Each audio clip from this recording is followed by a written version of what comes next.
Today on Don't Talk TV, we're going to talk about the recent laws passed in the Ukraine outlawing a portion of the Ukrainian Orthodox Church and what implications that might have for Canada.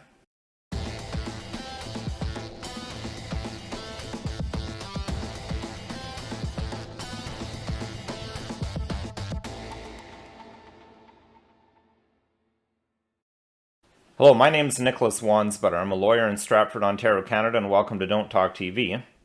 On Friday, December the 2nd, President Volodymyr Zelensky of the Ukraine passed a law, or I believe it was an executive order of sorts, outlawing the Ukrainian Orthodox Church that is affiliated with the Patriarch of Moscow.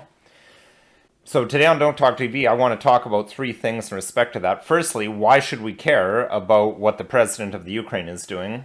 Secondly, we'll look at what exactly he did. And thirdly, some possible implications for Canada in light of those first two sections. So firstly, why should Canadians care about what Volodymyr Zelensky is doing in the Ukraine? Well, I think we should care because he is presented to us by our leaders as the champion of democracy and freedom. Volodymyr, in the years I've known you, I've always thought of you as a champion for democracy.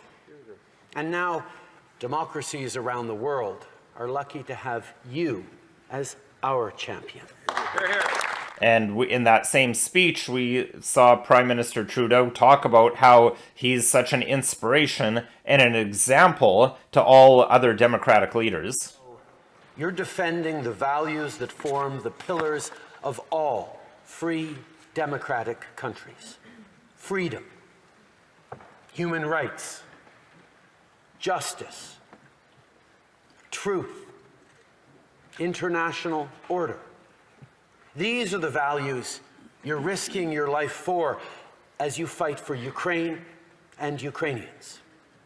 Beyond that, you're inspiring democracies and democratic leaders around the world to be more courageous, more united, and to fight harder for what we believe in. So when he is on such a pedestal, he's the ideal of the Canadian politician.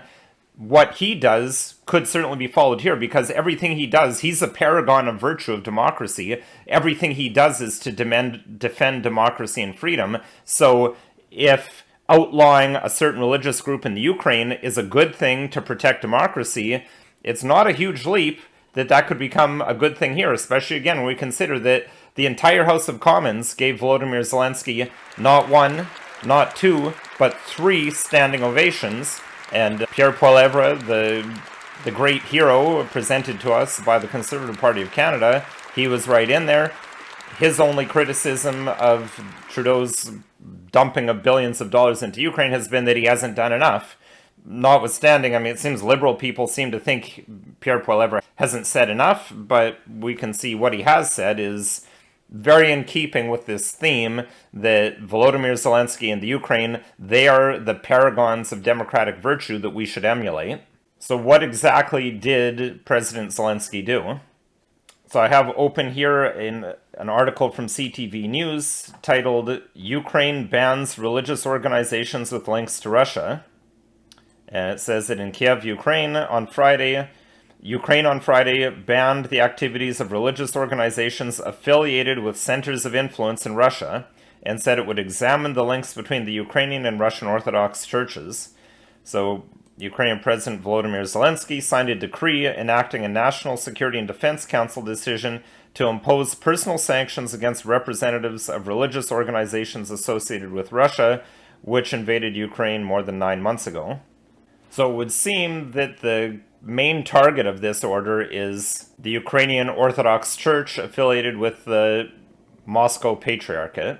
So just to give you a bit of a sense of that, the big split between the Catholics and the Orthodox is the Orthodox refusal to submit to the Pope as the supreme leader of their religion. So they look to their local patriarchs. Historically, given that Ukraine never even existed as a country until 1991, the Orthodox people in that region have been subject to the Patriarch of Moscow.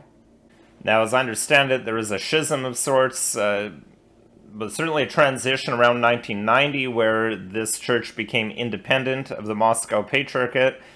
And then in 1992, there was a patriarchate established in Kiev, and that's where the bulk of Ukrainian Orthodox people owe their fealty to. But the portion of the Ukrainian Orthodox Church that is still subject to the Patriarch of Moscow is a fairly large denomination, 2.5 million faithful roughly, which is about between 7-8% of the population of the Ukraine.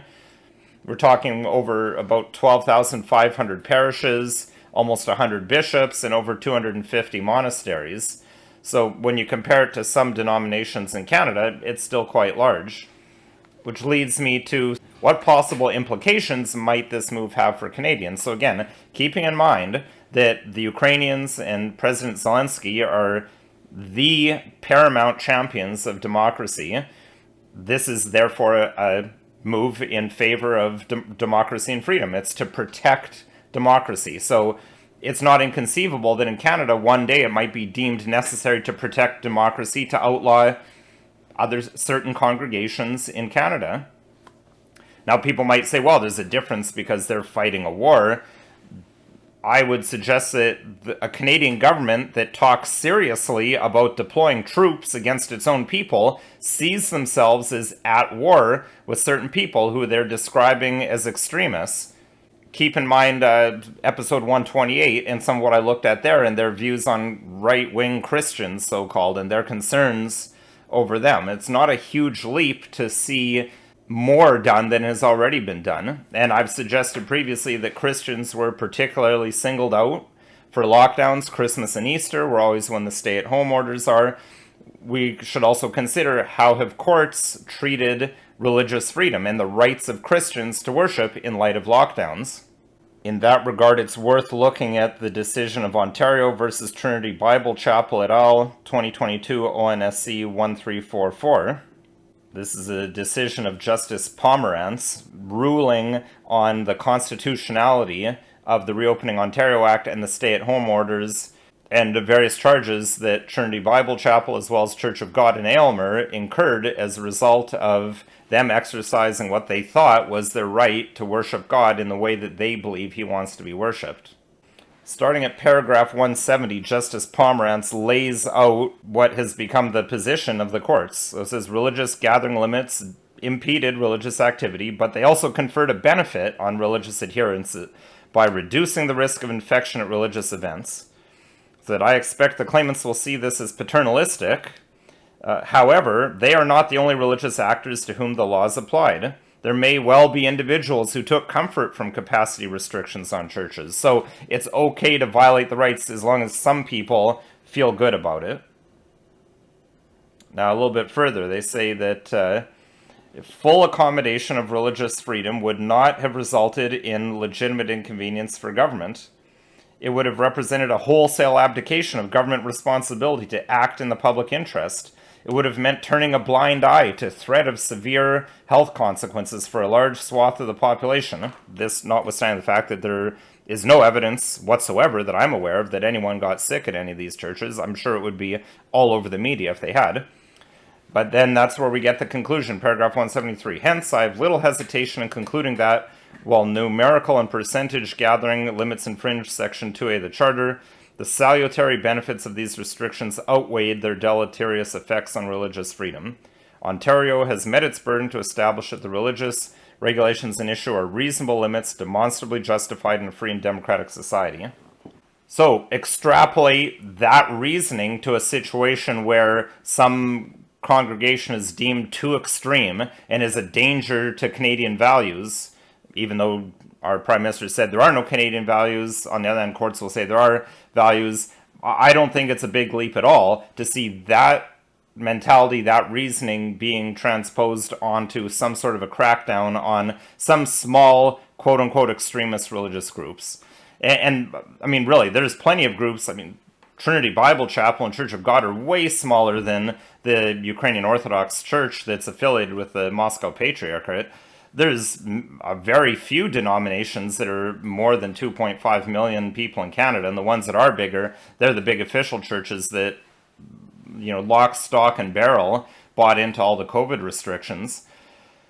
So again, I don't think this is a far stretch, and again, I harken back to episode 130. Why are all the firearms being banned? What are some other things? We looked at the Emergency Act in that episode. If you haven't watched it, I recommend you watch that one as well. Some more food for thought that I think is on topic of this ban in the Ukraine of a certain church, religious beliefs being outlawed, and how could that come to play in Canada?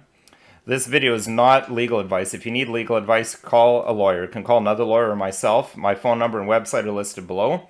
If there's a topic you'd like to see me cover, please leave a comment in the comment section or send an email to the email address listed below. And if you found this video at all interesting, helpful, or informative, please consider liking, sharing, subscribing, and following us on social media.